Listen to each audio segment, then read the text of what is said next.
जय श्री श्याम दोस्तों, आसी कहानियों में आपका स्वागत है। निर्जला एकादशी और भीमसेनी एकादशी व्रत की कथा। इसका पाठ करने से आपके सभी पाप क्षमा करते हैं भगवान विष्णु। निर्जला एकादशी का व्रत सभी एकादशियों के व्रत में सर्वश्रेष्ठ और सबसे कठिन माना गया है।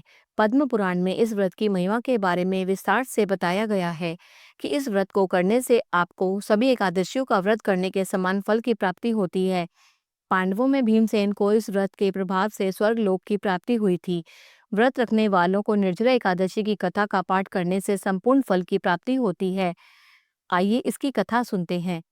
युधिष्ठिर ने कहा, जनार्दन, अपरा का सारा महात्म मैंने सुन लिया। अब जेठ के शुक्ल पक्ष में जो एकादशी हो उसका वर्णन कीजिए। भगवान श्री कृष्ण बोले, राजन, इसका वर्णन परम धर्मात्मा सत्यवती नंदन व्यास जी करेंगे, क्योंकि ये संपूर्ण शास्त्रों के तत्वज्ञ और वेद वेदांतों के पारंगत विद्वान हैं। तब व्यास जी कहने लगे, दोनों ही पक्षों की एकादशियों को भोजन न करें। द्वादशी को स्नान आदि से पवित्र हो फूलों से भगवान केशव की पूजा करके नित्य कर्म समाप्त होने के पश्चात पहले ब्राह्मणों को भोजन देकर अंत में स्वयं भोजन करें। राजन, जन्म न शौच और मरना शौच में भी एकादशी को भोजन नहीं करना चाहिए। ये सुनकर भीमसेन बोले, परम बुद्धिमान पितामह, मेरी उत्तम बात सुनिए। राजा युधिष्ठिर, माता कुंती, द्रौपदी, अर्जुन, नकुल और सहदेव ये एकादशी को कभी भोजन नहीं करते तथा मुझसे भी हमेशा यही कहते हैं कि भीमसेन, तुम भी एकादशी को ना खाया करो, किंतु मैं इन लोगों से यही कह दिया करता हूँ कि मुझसे भूख बर्दाश्त नहीं होती। भीमसेन की बात सुनकर व्यास जी ने कहा, यदि तुम्हें स्वर्गलोक की प्राप्ति अभीष्ट है और नरक को दूषित समझते हो तो दोनों पक्षों की एकादशी को भोजन न करना। भीमसेन बोले, महाबुद्धिमान पितामह, मैं आपके सामने सच्ची बात कहता हूँ। एक बार भोजन करके भी मुझसे व्रत नहीं किया जा सकता, फिर उपवास करके तो मैं रह ही नहीं सकता हूँ। मेरे उदर में वृक नामक अग्नि सदा प्रज्वलित रहती है, अतः जब मैं बहुत अधिक खाता हूँ तभी यह शांत होती है। इसलिए महामुने, मैं वर्ष भर में केवल एक ही उपवास का कर सकता हूँ, जिससे स्वर्ग की प्राप्ति सुलभ हो तथा जिसके करने से मैं कल्याण का भागी हो सकूं। ऐसा कोई व्रत निश्चय करके बताइए, मैं उसका यथोचित रूप से पालन करूंगा। व्यास जी ने कहा, भीम, जेठ मास में सूर्य वृष राशि पर हो और मिथुन राशि पर शुक्ल पक्ष में जो एकादशी हो उसका यत्न पूर्वक निर्जला रहकर व्रत करो। केवल कुल्ला या आचमन करने के लिए मुख में जल डालकर सकते हो, उसको छोड़कर और किसी प्रकार का जल विद्वान पुरुष मुख में न डाले, अन्यथा व्रत भंग हो जाता है। एकादशी को सूर्योदय से लेकर दूसरे दिन के सूर्योदय तक मनुष्य जल का त्याग करे तो यह व्रत पूर्ण होता है।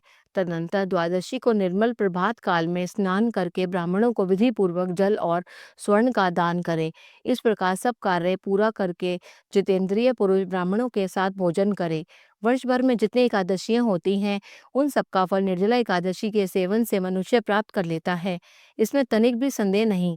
शंख चक्र गदा धारण करने वाले भगवान केशव ने मुझसे कहा था कि यदि मानव सब छोड़कर एकमात्र मेरी शरण में आ जाए और एकादशी को निराहार रहे तो यह सब पापों से छूट जाता है। एकादशी व्रत करने वाले पुरुष के पास विशालकाय, विकराल आकृति और काले रंग वाले दंड पाशधारी भयंकर यमदूत नहीं आते।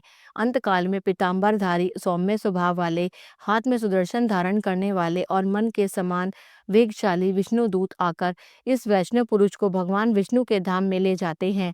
अतः निर्जला एकादशी को पूर्ण यत्न करके उपवास करना चाहिए।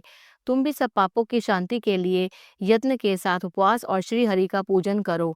स्त्री हो या पुरुष, यदि उसने मेरु पर्वत के बराबर भी महान पाप किया हो तो वह सब एकादशी के प्रभाव से भस्म हो जाता है। जो मनुष्य उस दिन जल के नियम का पालन करता है वह पुण्य का भागी होता है। उसे एक एक पहर में कोटि कोटि स्वर्ण मुद्रा दान करने का फल प्राप्त होता है। सुना गया है कि मनुष्य निर्जला एकादशी के दिन स्नान, दान, जप, होम आदि जो कुछ भी कर सकता है वह अक्षय हो जाता है। यह भगवान श्री कृष्ण का कथन है। निर्जला एकादशी को विधि पूर्वक उत्तम रीति से उपवास करके मानव वैष्णव पद को प्राप्त कर लेता है। जो मनुष्य एकादशी के दिन अन्न खाता है वह पाप भोजन करता है। इस लोक में वह चंडाल के समान और मरने पर दुर्गति को प्राप्त होता है। जो जेठ के शुक्ल पक्ष में एकादशी को उपवास करके दान देंगे वे परम पद को प्राप्त होंगे। जिन्होंने एकादशी को उपवास किया है ये ब्रह्म हत्यारे, शराबी, चोर तथा गुरुद्रोही होने पर सब पातकों से मुक्त हो जाते हैं। कुंती नंदन, निर्जला एकादशी के दिन श्रद्धालु स्त्री पुरुषों के लिए जो विशेष दान और कर्तव्य विहित है उसे सुनो।